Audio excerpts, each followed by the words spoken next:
اوعى تتخيل ان في حياة بدون مشاكل. هي كده دنيا يعني تناوى. يعني انت مادام انت عشتها هتعيش في مشاكلها.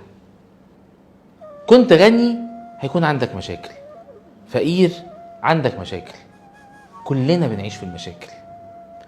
اوعى تشوف حد هو بيتصور صورة على الفيسبوك او انستجرام او اي حاجة تقول يا ده متهني وده ما عندوش مشاكل وفي حتة تانية خالص. لا لا لا لا، عنده مشاكل.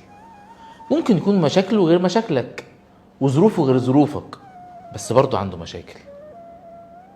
في اللي ما عندوش ولد وانت عندك اطفال، في اللي مش عارفة تتجوز وانت متجوزة، في ناس كتيرة جدا عندها حاجات مش عندك، ومشاكلك مش زي مشاكل غيرك.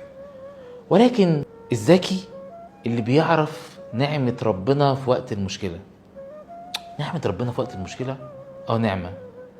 اعرف رسائل ربنا اللي بيبعتها لك في وقت المشكلة عشان يخليك تصحى وتخلي بالك، ولما بتيجي تقف في نفس المشكلة وتقع فيها تخلي بالك وما تقعش. الذكي اللي بيفهم رسائل ربنا ليه. الذكي اللي بيفهم ازاي لما يقع في مشكلة يخلي باله ما يقعش فيها. كلنا محتاجين ربنا في الوقت ده. وهي لما بتضيق قوي وتلاقي الناس كلها حواليك بيبعدوا، اعرف ان الوقت ده ربنا عايز يسمعك. قول بس يا رب. كل حاجة هتتحل لما بنجتهد وبنسعى ونهدى عشان نعرف نفكر ونتوكل على الحي الذي لا يموت.